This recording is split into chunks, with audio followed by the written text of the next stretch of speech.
لوگوں کو میں جو معاشرے میں آس پاس لوگوں کو دیکھتی ہوں نا، تو میں اس پہ بولتی بہت تھی اپنے گھر میں کہ جیسے اچھا انہوں نے یہ کہا تو انہوں نے اس طرح نہیں کہنا چاہیے تھا، غلط تھی یہ بات. اچھا اور پرورش کے حوالے سے بچوں کی کچھ میں بول رہی تھی تو میرے شوہر کہنے لگے کہ تم اتنی اچھی جیسے پوائنٹس ہیں تمہارے تو تم یہ لکھ لو. اور اخبار بھی میں بہت شوق سے پڑھا کرتی تھی. اچھا تو انہوں نے کہا لکھ کے بھیج دو. مجھے شوق تو ہوتا تھا، میں نے کہا چلو کہہ رہے ہیں تو لکھ کے بھیج دیتے ہیں. تو میں نے مڈ ویک میگزین میں لکھ کے بھیجا تھا اچھا اور وہ چھپ گیا. چھپ گیا. اور جب نیا نیا لکھنا شروع کرتے ہیں نا تو ایکسائٹمنٹ بھی بہت ہوتی ہے اور خوشی بھی بہت ہوتی ہے کہ بھائی صحیح. چھپ گیا اور تو پھر دکھائیں پھر ہاں سب کو. سب اور کو دکھانا ہے، سب کو بتانا ہے.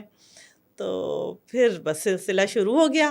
پھر انہوں نے بھی رضیہ فرید صاحبہ جو وہاں کی اس وقت وہ مڈ ویک میگزین کی انچارج تھیں، بعد میں وہ پورے میگزین سیکشن کی انچارج ہوئی، اب تو وہ سینئر مدیرہ ہیں. اچھا تو ماشاء انہوں اللہ. نے بھی بہت حوصلہ افزائی حوصلہ کی. میں افزائی کہتی کی. ہوں میرے لکھنے میں ان کا بہت بڑا ہاتھ ہے. کسی کا تھوڑا سا پش چاہیے ہوتا پش ہے یا جیسے، حوصلہ افزائی مل ہاں جائے، بالکل. کیونکہ ہم اپنے آپ کو دریافت نہیں کر پاتے. ہوتی تو ہیں ہمارے اندر صلاحیتیں، مگر کوئی ذرا سی آپ کو کہہ دے نا بات تو پھر آپ کے اندر ایک انرجی آ جاتی ہے. فرق پڑتا ہے. فرق جیسے میں پڑتا ہے. تھوڑے دن نہیں بھیجتی تھی آرٹیکل تو ان کا فون آ جاتا تھا اچھا کہ تم نے لکھا نہیں، یا ان کو کسی خاص موقع پہ، عید پہ، 14 اگست پہ یا 25 دسمبر پہ یا خواتین کے عالمی دن پہ کچھ لکھوانا ہوتا تھا تو وہ مجھے کال کرتی تھیں کہ آپ اس پہ لکھیں. اچھا تو ہو سکتا ہے میں نہ لکھتی، لیکن جب وہ کہتی تھیں تو مجھے خیال پھر آتا تھا لکھنا اور پھر چاہیے. مجھے شوق بھی ہوتا تھا. صحیح اور وہ صحیح. بڑا اچھا پرنٹ کرتی تھیں، بہت اچھا. وہ اچھی کہتی تھیں طریقے دیکھو سے. میں نے تمہارا اتنا اچھا آرٹیکل لگایا، اور اچھا. ظاہر خوشی ہوتی تھی. اور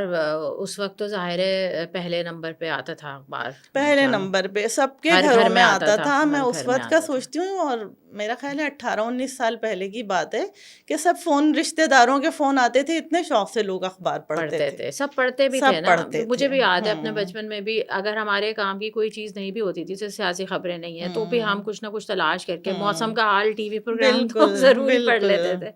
تو وہ اخبار کی ایک جو اس ہے زمانے میں تو انسیت تھا. بالکل پورا وہ جو ہوتا تھا نا، ضرورت رشتہ بھی سب پڑھتے تھے.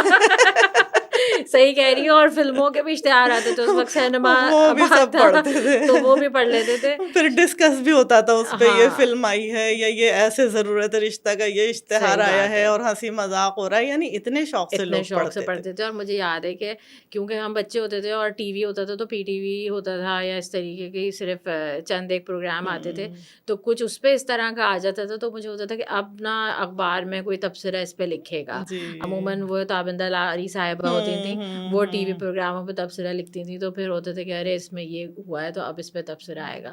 تو آئی تھنک یہ ساری چیزیں تھیں چھوٹی چھوٹی جس کو اب ہم مس کرتے ہیں. جس کو ہم مس کرتے ہیں. بالکل اور یہ نامحسوس طور پہ نا ہم سب کی تربیت کرتی تھیں، بالکل. چاہے جس کا کوئی بھی انٹرسٹ ہو، لیکن کچھ بھی پڑھتے تھے، لیکن پڑھتے تھے نا، پڑھتے تو وہ تھے. ایک تعلق برقرار رہتا تھا.